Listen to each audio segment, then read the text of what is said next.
Hey guys, so I just finished editing this video and it is a very long video, but I feel like I couldn't take anything out of it or cut anything short just because of all of the answers just went together, and so I just left everything in. So I really hope they all enjoy this video. Please stay till the end. It's a really good video. All the questions were just so good and answered so well. So I really hope they all enjoy this, and I'm so sorry it was so long, but I hope you all like it.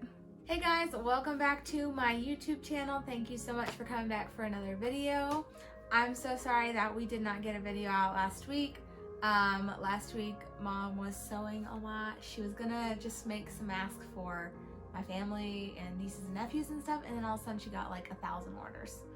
Okay, not really, but she got a lot of orders because it felt like 1,000 probably. So anyway, we didn't get the video done, and we were gonna do it Sunday, and she woke up with like a pinched nerve in her back, so she's in a lot of pain, and so we just didn't get a video out. We had family come over, so it was just busy, so no video last week. But we are gonna do the Mother's Day Q&A a week later instead of this past week, so we hope that y'all enjoy this. So let's get started. All right, Mama. What was it like raising me different from the other kids, and did you keep me close more than the others? It was different just because you are round the clock care. So, like, not all the other kids were round the clock care too, but you in were a different way, like you keeping were, me alive care. Yeah, you were like keeping you alive round the clock care. And it was really difficult in the beginning because you were only 10 months old, so you couldn't tell us how you felt. We didn't have all of the equipment that we do now to help us. So, you know, it was a lot to process in the beginning, and then it was just a lot of work. You can't get a 10-month-old to eat exact portions that you've prepared, trying to make sure that, you know, all carbs were eaten for insulin given and those sorts of things. And so when you were low, it was hard to manage because you couldn't understand that, you know, we're telling you have to eat because you're low. You just knew you didn't feel good and you would cry. I had to, you know, definitely keep you closer just because, you know, you're my job. Even though I'm not a trained medical professional, and they really, you don't get a lot of training when you leave the hospital with a newly diagnosed type 1. But I'm the only one with the real experience of it all, day in and day out. And, you know, so yeah. Definitely even now I different. have to. And I think, yeah, definitely. Just because you're a brittle diabetic. And right. I know not everybody understands that. I don't think maybe people in authority really, you know, in places don't really understand that. You know, like it never fails. Somebody will say, you know, maybe you're struggling with a high blood sugar, and somebody will, I'll go get you some Pepsi, and I'm like, no, you know, so it's life and death stuff. So you know what? Or if you're low and people are like, oh, do you need to take insulin? You need, no. Do you need some insulin? Do you need water? And I'm like, no, she doesn't need any of that, you know. So, you know, I've just had to do what I thought was right, and you're still alive, and that's true. So that's a win. Okay, the next question is, how did me being diagnosed affect things around the house? Well, a lot more medical supplies. Yeah, had us clean out a cabinet just for you for the medical supplies, hogging up all the cabinet space. And you required a lot of attention medically, and you're the youngest, so I'll just say that. Next question. So it changed a lot because, like, we all had to learn so much so fast, you know. When you leave the hospital, however long, you know, yours was a different situation. you know, you were so young. There was one nurse that had taken, in that children's hospital, there was only one nurse that had taken care of a child as young as you were with type 1. And they were administering too much insulin and that, so I even had to leave the hospital with you under the endocrinologist orders. And we stayed at the Ronald McDonald House a few days, and they took care of us from there. You have to learn so much. You have to learn how to give shots, you have to learn how to check blood, you have to process how to, you know, administer a right dose of insulin, how to... A lot of math. Yeah, which was really not good for me, because I'm not a math person, actually. And then, you know, you also have to become a nutritionist. You have to be able to count carbs in the food. You have to be able to kind of figure out how the food is going to affect you, because if you had protein or if you had fat, that is also going to affect you in different ways. If you had anything going on, if you were teething when you were little, or Cold or sick. a cold or anything, that's all going to affect you. And then if you're going to go play in the church nursery with the other children, that was going to affect you in a different way. I had to account for those kind of things. So every single thing your body does or consumes, Even back then and now, like, Yeah. we still deal with all of those factors. yes, Except for playing in the nursery. yeah, and Well, even if I work in the nursery. yeah, oh yeah, Every Oh, time yeah. I go low. Really, yeah, that's when we have your nieces and nephews. Yeah, here, this we past have week I was trouble. low like Yeah. a ton. But so we have to account for all of that, and so it's a lot to learn. When you came home, it was just a lot to learn. And then to compound the thing, you know, they were trying to tell me, well, you know, that shouldn't be, or that shouldn't be, and that before they realized you were so brittle, you know. So I begged them at one point, I think you were maybe 3. I just begged them, please admit her to the hospital. You guys take care of her. You feed her, you take care of her for 2 or 3 days, and then you'll see what I'm saying. There's something not, you know, jiving with what other people tell me their diabetics are, or you're telling me that she should be. And then finally a doctor diagnosed you as brittle, and then every doctor since then has like totally concluded, that you're brittle. So How did my care change after Dad died? And how did we navigate losing Dad? Which I know is not a diabetes question, but I thought that we should answer that one. Somebody asked that, who is going through, their parent has cancer right now. So the first thing I'm going to say with how we navigate losing Dad is not to be angry with God. Don't be angry with God. Don't be angry with yourself or your parent that's going through the cancer. You cannot harbor anger and pity for yourself and pity for your family. You have to trust God. Trust that this is His will for your family's life right now. Your parent is still alive, so take every moment and chance that you have to make memories. And you know, your parent is not gone yet. Live each moment that you have with that parent, because if they're not gone yet, and you know, you don't know what the Lord has in store yet. You don't know if the Lord is going to call them home or not. And so just trusting in the Lord and taking each moment that you have right now and just taking it day by day is what I would say for that situation. But how did we navigate the care after Dad died? The care after he died, well, you know, it was just a lot.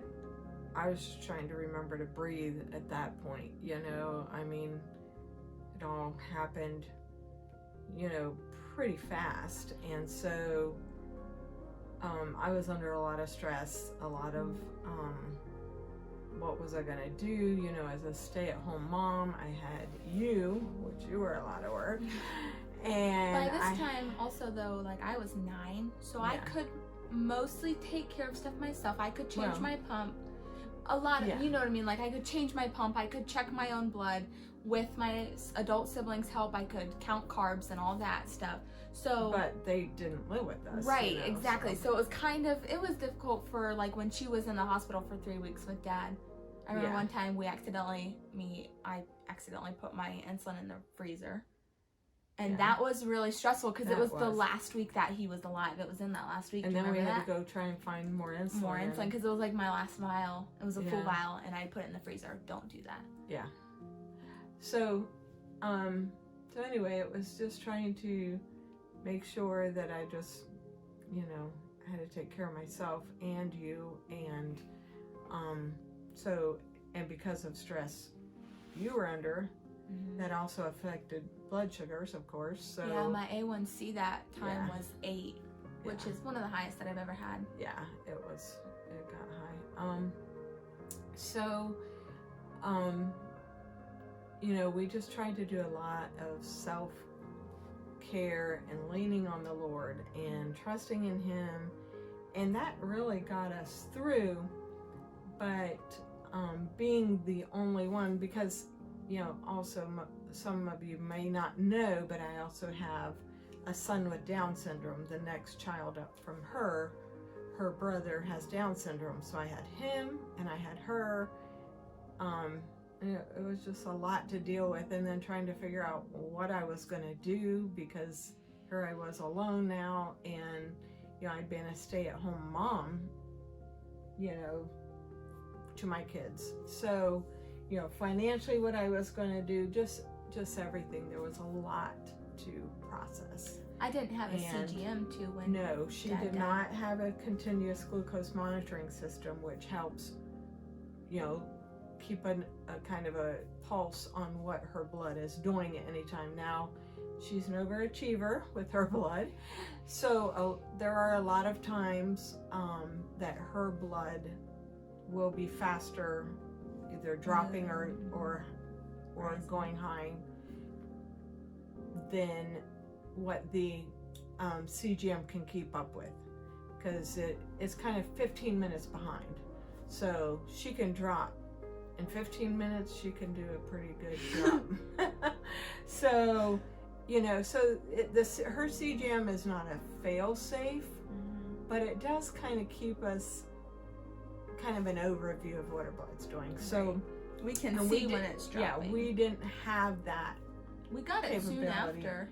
It was about a year or two afterwards. The doctor took pity on me and fought the insurance company, because they didn't want to pay for one, and so they finally did. Yeah, the first one I got though wasn't a share feature, because it, like, when we got it was the Dexcom G4 was out, so and we couldn't see it on my phone. I slept with her in her room Yeah. for like 2 years after Dad died, so she was always there beside me and could see my blood. And then we got with Cher, and I went into my own room after a while, because, you know, there's around 3 or 4, a lot of times she drops. So in the morning. Yeah, 3 or 4 in the morning she drops. And so before we got her CGM, I had to get up every night at 3 or 4 in the morning. You still check have to her. get up. I still do. But now you get an alarm. Usually the alarm wakes me up. Your CGM alarm wakes me up. Yeah. So, but you know, it was a lot. And before, you know, before her dad died, he would help me. You know, we'd take turns, like on nights I was just exhausted. He so I don't always sleep well. counted my carbs and he helped count carbs. measured out my food. So I had somebody to help me, you know, before. But so anyway. What is the hardest thing about being a mom to a T1D?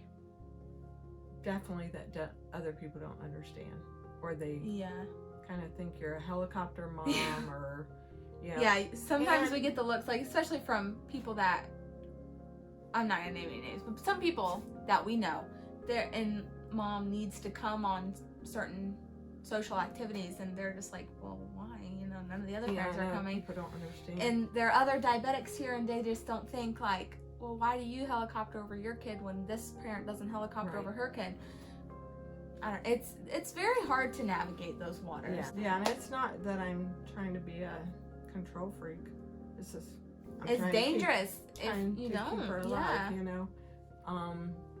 So, you know, I run the nursery at church, and the whole time I still have to look at my phone, because if they're doing activities sometimes, and it can be just menial things, you know, she'll go low, but she doesn't feel it. Mm-mm. And so, yeah, I've had to run in there, and I've had to run into her Sunday school class, and she'll be 40, you know.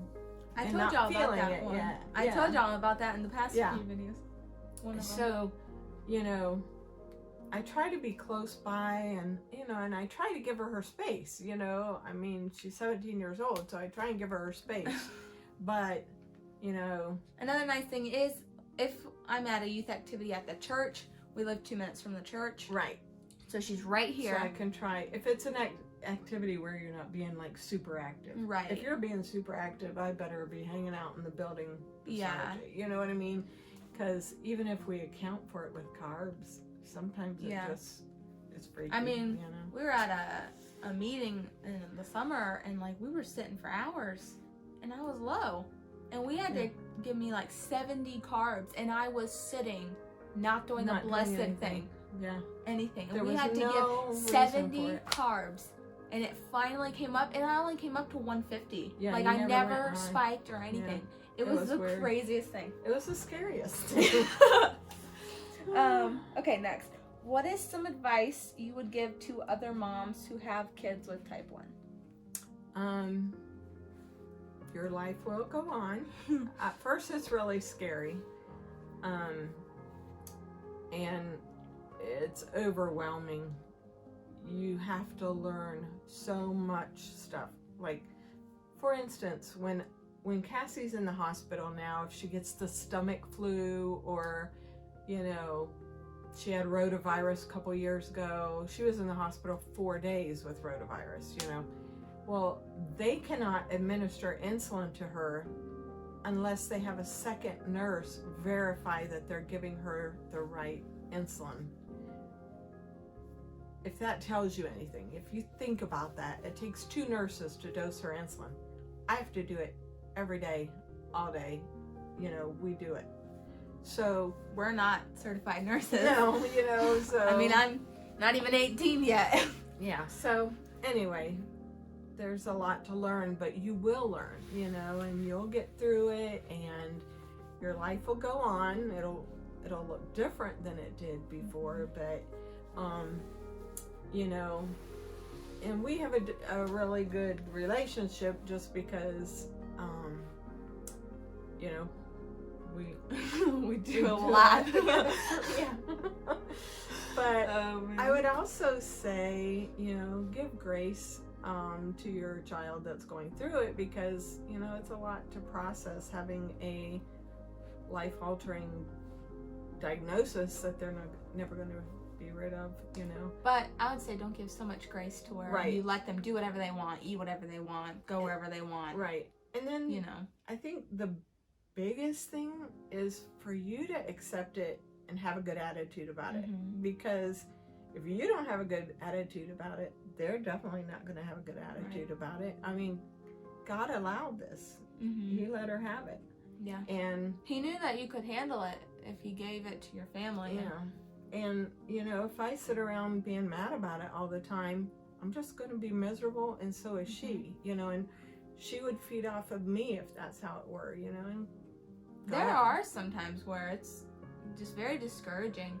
I remember just the other day, I can't even remember like why or when it was, but I was just really discouraged. I was like, why am I doing this? Why am I changing my pump right now and it's hurting? Why do I have to go through the pain? But it only happens for a little bit. And then I remember like, okay, the Lord gave this to me. He's keeping me alive. You know, I'm all right. I can handle this. There's things to be thankful for. Yeah, You know, you yeah. have an awesome pump. You have an awesome CGM, and you know, so God's good, and I think that would be the biggest thing that I could say would be, your attitude. It'll help your child. Are you scared of me eventually moving out and not being able to? I know, I'm a little worried. Now, I was thinking about this question just the other day. When I go to college, Lord willing, I'm going right here, right down the road. And so, literally, the dorms for the girls are 2 minutes from our house. So, I will be right here. If you go in the dorm, we're still working on that. I'm going in the dorm. Maybe.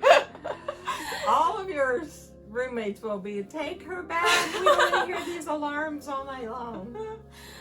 Anyway, if I do stay in the dorms, when I do stay in the dorms, I will be right here. So that is one comforting thing. Like, I'm not planning right now on going to another state. Right. So that it'll kind of be like a slow transition into moving out. Right. I think. And I do go spend the night at my siblings' house sometimes. Yeah, I took a trip familiarity with taking care of you. I took a and trip. what happens? Wait. What happens? Go ahead. I Say took a what trip happens with when my you're sister with your sisters in Indiana. Yeah. And my blood was very high the whole time. And I can't. I think we had determined what happened. Like, it was either adrenaline or my pump sites even had gone through by. the night. Who takes care of you? I call you all night. Cassie, your blood's low. You gotta get up.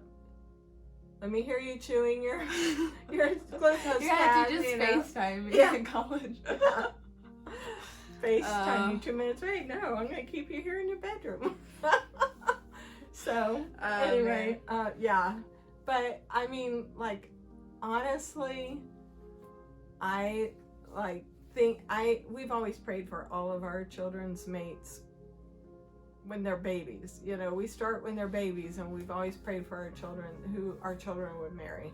And so far, we've batted 1,000, but I've had to pray extra for Cassie's, because he's gonna have to be awesome, and he's gonna have to take care of her physically and medically.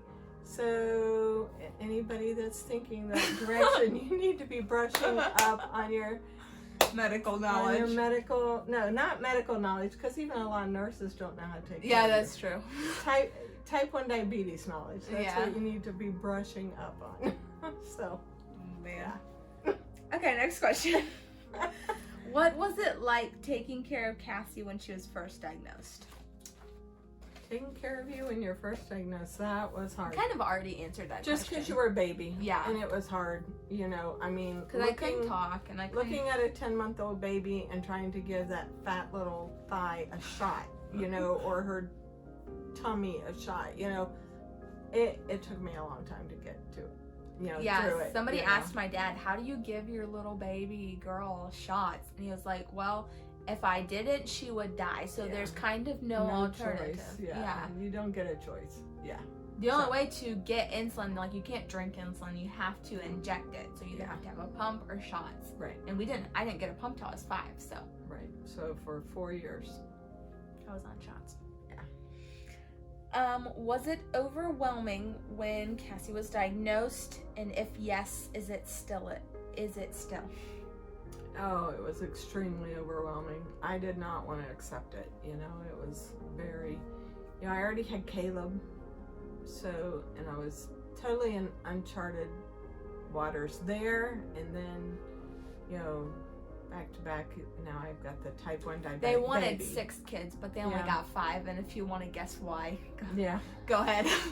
I say she's still like having a newborn at home, it's like, because I'm up so much through the night. But yeah, it was overwhelming. And no, it can be overwhelming when we're in situations that are nerve-wracking, like, my amazing cousin and his wife took me on a cruise a couple years ago, and it was the best 5 days of my life. It was amazing, and I really needed it at the time. And so, but I was also on a cruise, you know, and Out in she the wasn't. ocean. I was out in the ocean, and I tried to, you know, I lasted maybe 5 hours on the boat before I went and ordered the Wi-Fi, just so I could Facebook message them, you know, private message them, and that way we had a way to get in contact with each other. So, and it was a good thing because they needed my help. Even like she went to Utah for what, 3 days? Yeah. Utah for 3 days, and she came home at 1 o'clock in the morning. Mm-hmm. And there's a time difference from Utah and Tennessee. Yeah. And she got home at 1 o'clock, and at 2 o'clock I woke up and started throwing up, and I was throwing up the rest of the morning. And we went to the emergency room that morning and spent the whole day right after she got back from Utah, and I had real bad ketones. Yeah. But I thought that my blood was like really good while she was gone that time. But the day before I had been like a little over 200 all day. I didn't go even that high, but just sometimes that happens. You can go into, and I was like close to DKA because my heart, I was having heart trouble. I'd have trouble breathing when I would stand up. My sister had to pick me up to like help carry me out, and she said like my whole body was just shaking and like I could barely walk. So I was very close to actual DKA that time. So that she was tired and I was exhausted. that was crazy. Yeah. So it still is overwhelming, I'd say at some times. I had the year that your brother and sister were graduating from college. Oh yeah, we had 3 people graduating from college. My brother, my sister, and my now sister-in-law, but at the time she was my brother's fiance. Right. And her diabetes went crazy. Well, the funniest thing was both me and my sister were in the hospital. So she went in the hospital Saturday night. You guys got stomach flu. We got the stomach flu. For her is... Right, but my sister was also 8 months pregnant. So she was in the hospital Saturday night.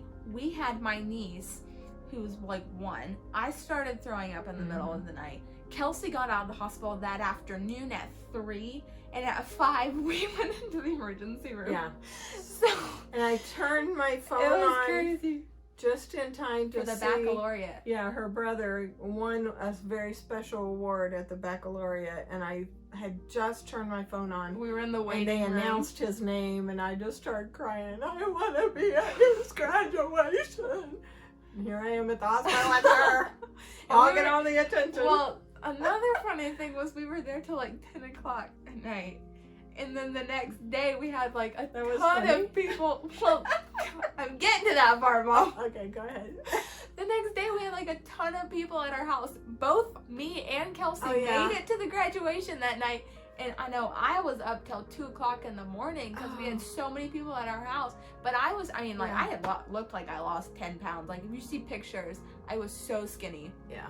And I remember my friend Marie. Yeah.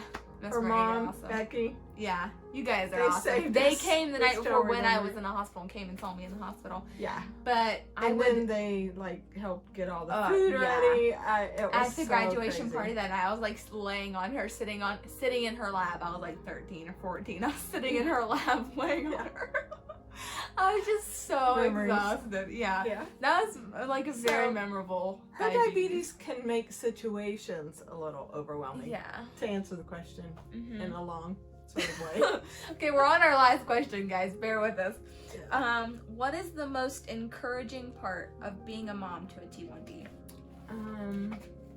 Encouraging part. How strong and beautiful and brave I am. No? I can't think. No, I don't think so. That didn't come to mind anyway. So, what is encouraging? I don't know. Not take her this long to answer. I think it's made us both stronger, you know. So, I said that. I would say you had to grow up fast, but then you don't act like you're grown up, you know. Sure, I do. People tell me all the time I'm mature for my age. Yeah. I guess living with a life-threatening illness might do that to you. Yeah. But, so, yeah, I guess that would be... How strong I am. Yeah. I was not expecting that answer, but alright. What was it you wanted me to say again? You didn't pay me beforehand. I didn't know. It was a trick question. Oh man, okay. Well, anyway, thank you guys so much for watching this video. I really hope that y'all enjoyed it. Stay tuned for next week. I'm planning on doing an Omnipod change so that y'all can see how I change my Omnipod. The plan was to do my endo visit, but they're doing endo visits over Zoom call right now. Okay, let me tell you something right here. There is not one person in Knoxville in the hospital for coronavirus. But my daughter, who has diabetes and has to see the doctor every 3 months, can't go to the doctor. They're not seeing people because of the coronavirus. So, yeah. The nurse was like really snooty, this mom. Yeah, She's she was like, so snotty. I said, why? Have you been on the news and heard about the coronavirus? I'm like, yes, I've seen the news, but I've also seen that there's not coronavirus at the hospital. So why can't the people that need to go to the doctor, go to the doctor? The corona people aren't the only ones that need to go to the doctor, but that's just me, Sorry. So anyway, we will not have an endocrinology visit until July now. So next week, I'm hopefully doing an Omnipod change for you guys. But you know me, sometimes things change. So I will see y'all next week. I really hope that y'all are staying well and just having fun with your families. I'm praying that y'all are out of quarantine. We are finally. And so, yeah, that's it. Love you guys. Wait, tell them to subscribe. Oh, yeah. You gotta like and subscribe and share. Yeah. Share on your Facebook, your Instagram. Share it with everybody. Share it with everybody. Tell the world. Share it. Yes, please tell the world. Subscribe. Yeah. Okay. Love you guys. Bye. Bye.